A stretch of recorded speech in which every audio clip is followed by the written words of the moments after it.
Jesús espero yo. Él es mi vida y mi canción, la roca fiel, refugio das, firme en tormenta y en la paz.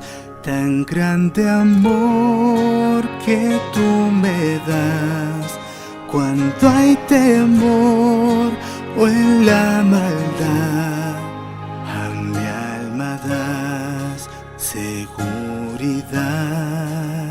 Solo en Jesús encuentro paz.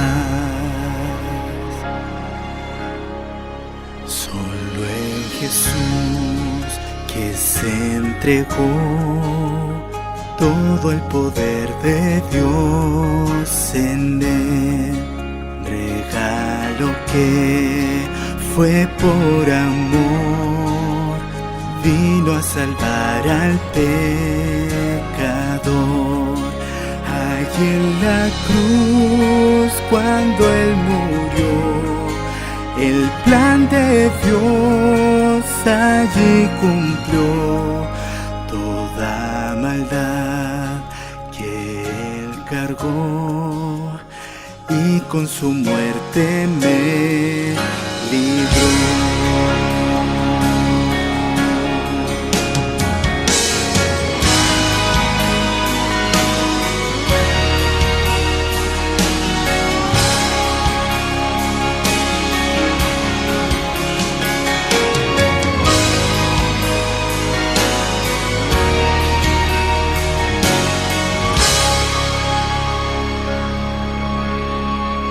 La luz del mundo, Salvador, ensangrentado mi Señor, mas en la tumba hay una luz, gloria a mi Dios resucitó. La gran batalla se ganó, victoria mi Cristo triunfó. Yo soy de él y él en mí, pues con su sangre me compró. Solo en Jesús mi roca fiel, solo en mi Cristo confiaré, solo en mi Cristo confiaré. No más temor, no más dolor, tengo el poder de Cristo en mí, desde el nacer hasta el morir. Jesús dirige mi vivir, no hay poder en tierra o mar que me haga su mano soltar, hasta que pueda ir al hogar. Solo Jesús me sostendrá.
Hola, hola, ¿cómo les va? Realmente para mí es un gusto poder compartir este espacio tan lindo con la iglesia del instituto allí en Posadas, por eso me complazco en poder estar con ustedes haciendo algo que es de lo más lindo que nos puede pasar y es compartir la palabra de Dios. Mi nombre es Gabriel Boleas, actualmente soy el rector del Instituto Superior Adventista de Misiones, ahí cerquita donde están ustedes, en Leandro N. Alem.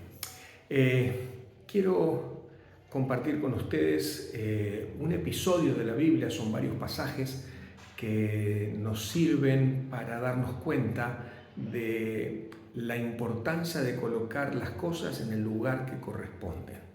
Hace tiempo atrás leí una historia acerca de una muchacha bastante humilde que era miembro de uno de los tantos colegios con internado que tiene la iglesia adventista alrededor del mundo. Una muchacha que, como tantas otras, había sido enviada a esta institución con la solidaridad y la bondad de muchas otras personas y que había llegado con muy poquitas prendas, con muy poquito equipaje. Apenas era un bolsito y una mochila, nada más. Es todo lo que significaban sus pertenencias. Rápidamente ese ojo que tienen muchas personas, muchos miembros de iglesia, sobre todo las damas, y en este caso las preceptoras de esta institución, observaron que esta muchacha tenía una muda de ropa para lo que eran los trabajos que tenía que hacer por la tarde en esa institución, el uniforme que portaba en las mañanas cuando cursaba las clases y una muda de ropa que ella usaba los viernes por la noche para los cultos en la iglesia y la misma ropita para los sábados por la mañana. Rápidamente, como solemos hacer, se tendió una red solidaria alrededor de este caso, por decirlo de esta manera, y se empezó a juntar ropita en muy buen estado, linda. Algunas personas compraron ropa conociendo más o menos los detalles, el talle de esta muchacha, y cuando la preceptora, en un clima privado, tranquila, le entregó esto y le explicó de qué se trataba, ella dijo: no lo necesito. Pero ¿cómo? No, yo lo necesito. Con esto que tengo, para mí es suficiente. Yo soy muy cuidadosa con mi ropa, pero no necesito esto. Agradezco muchísimo. Seguramente hay otras muchachas, hay otras personas que necesitan esto que ustedes me han regalado, lo necesitan más que yo. Lejos de parecer esto una actitud soberbia, de alguna manera ilustra lo que yo quiero compartir con ustedes en este momento. Si nosotros vamos al capítulo 9 del libro de los Hechos de los Apóstoles, el capítulo 9, del versículo 1 en adelante, encontramos a Pablo. En realidad encontramos a Saulo. ¿Quién era Saulo? Saulo era una persona que yo estoy seguro que muchos de nosotros, como padres, como abuelos, como quizás docentes, como miembros de iglesia, a nosotros nos gustaría que quizás alguno de nuestros hijos, nuestros nietos, alguien cercano a nosotros, tenga algunas características de las que tenía Saulo. Saulo era una persona de convicciones firmes. Saulo era un estudioso de lo que en ese momento había como escrituras de los rollos. Saulo era una persona altamente digna, una persona preparada, una persona que en la actualidad, en ese momento, era alguien que tenía un presente muy bueno, pero todavía tenía un futuro aún más prometedor. Y Saulo tenía convicciones, Saulo tenía certezas de cómo debían ser las cosas. La mayoría de ustedes seguramente conoce la historia de Saulo y su conversión. En mi Biblia, la Biblia que estoy usando en este momento, el subtítulo que lleva el capítulo 9 dice Conversión de Saulo. Conocemos también que Saulo pidió, en ese afán que él tenía, respaldado por las certezas que él tenía, pidió cartas, pidió autorizaciones, pidió lo necesario y diríamos las cédulas de allanamiento, ¿no es cierto?, para ir a una ciudad cercana a Jerusalén, que era la ciudad de Damasco, porque él sabía que en ese lugar había muchos cristianos que según su percepción estaban en el camino incorrecto. El resto de la historia dice que camino a Damasco, el Señor se le apareció de una manera milagrosa, de una manera muy portentosa, con una luz impresionante que los envolvió a él y a su comitiva, y él en esa oportunidad quedó ciego. Interesante que a veces uso esta expresión cuando hablo con los jóvenes, con los adolescentes. Saulo tuvo que morder el polvo para darse cuenta de que el camino que él estaba recorriendo, por más que él estaba convencido y creía que era el camino correcto, Saulo se tuvo que dar cuenta que no era el camino correcto, y el Señor tuvo que permitir que Saulo mordiera el polvo y quedara por algunos días ciego para darse cuenta que el camino en el que debía andar era otro. Saulo en este caso, todavía no era Pablo, Saulo en este caso tenía todo para ser un vencedor, para ser victorioso, para tener una carrera que según los ojos de los hombres, según los ojos de la época, era una carrera tremendamente prometedora. Saulo creía que tenía absolutamente todo, pero no se había dado cuenta que Saulo necesitaba desandar el camino.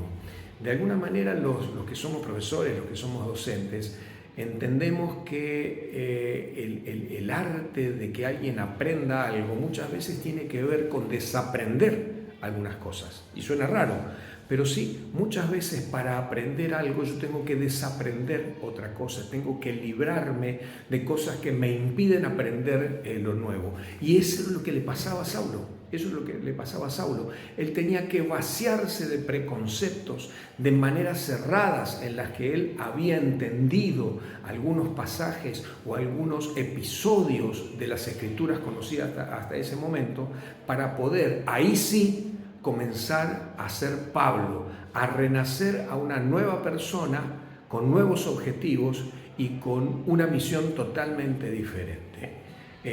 Leemos en el capítulo 9, y voy a leerles por ejemplo el versículo 8, que dice: entonces Saulo se levantó de la tierra donde había caído, ¿no es cierto?, por la luz, y abriendo los ojos no veía a nadie, así que lo llevaron de la mano y lo metieron en Damasco.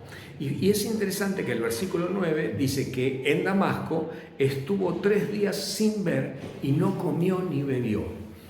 Qué interesante, me apasiona ver en la Biblia los simbolismos que en muchos pasajes nos presentan, ¿no?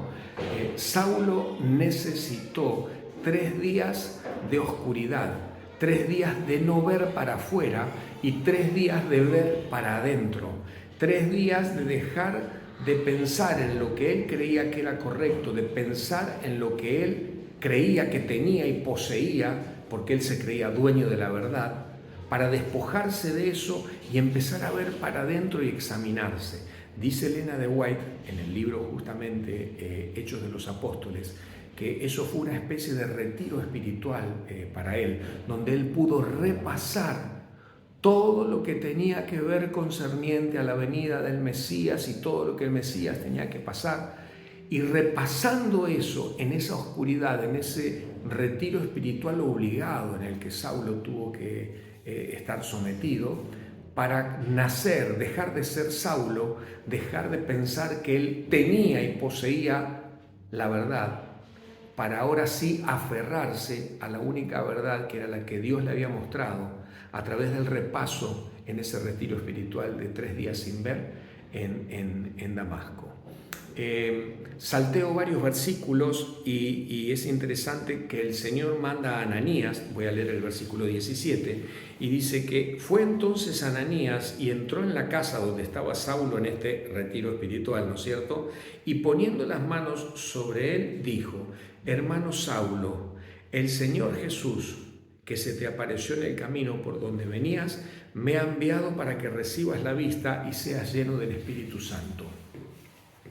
Vuelvo a remarcar, queridos que están escuchando esta breve meditación, la necesidad que para ser útiles, para ser funcionales a los objetivos de Dios, a los objetivos del cielo, a los objetivos de la Biblia, el primer paso es vaciarnos de lo que nosotros creemos que es lo correcto y colocarnos en la sintonía que solo la palabra de Dios nos puede proponer. Si vamos más adelante al libro de los Filipenses, a la carta a los Filipenses, el capítulo 4, voy a leerles 2 o 3 versículos, algunos de ellos muy conocidos, especialmente el último que les voy a leer, donde encontramos a un nuevo Pablo, ya no más Saulo, ya no más el preconcepto del cual tenía Saulo de lo que significaba ser un fiel seguidor de Dios, y encontramos a un Pablo que reflexiona sobre su vida pasada, un Pablo que toma las experiencias negativas del pasado y ahora, a la luz de la experiencia de haber caminado con ese Jesús que los amarrió en el camino a Damasco, escribe lo siguiente. Filipenses capítulo 4, y voy a leer el versículo 11. No lo digo, está hablando Pablo, no lo digo porque tenga escasez, pues he aprendido a contentarme cualquiera sea mi situación. De ser una persona que tenía de todo, que tenía no solamente poder intelectual, social, hasta político, y tenía también poder adquisitivo, pasó a ser una persona que dependía absolutamente de Dios hasta para dónde iba a dormir y para dónde iba a comer. No lo digo porque tenga escasez, pues he aprendido a contentarme cualquiera sea mi situación. Sé vivir humildemente y sé tener abundancia en todo. Y por todo estoy enseñado, así para estar saciado como para tener hambre, así para tener abundancia como para padecer necesidad. Un ser humano totalmente cambiado, alguien que pasa de la soberbia, de la autosuficiencia, a la dependencia total y a la humildad total por parte del Señor. Y termina diciendo el versículo 13, todo lo puedo en Cristo que me fortalece. Queridos, podemos estar pasando por situaciones económicas apremiantes. Podemos estar pasando por necesidades espirituales, podemos estar pasando por necesidades familiares, por conflictos familiares. Pero el remate de Filipenses capítulo 4, versículo 13 dice que todo, absolutamente todo lo podemos ¿en quién? En Cristo, que es el único capaz de proveernos de fortaleza verdadera, de fortaleza duradera, de fortaleza que no se escapa entre las manos.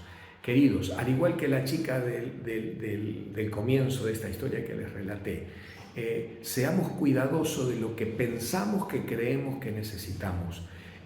No nos generemos necesidades que en realidad no son tal. Aprendamos como Pablo a contentarnos con lo que tenemos, con la escasez, con algún rapto o pedacito de tiempo de abundancia, pero sepamos que para cualquier necesidad todo lo puedo en Cristo que me fortalece. ¿Podemos orar? Querido Señor, estamos muy agradecidos porque nos das la oportunidad de abrir tu palabra.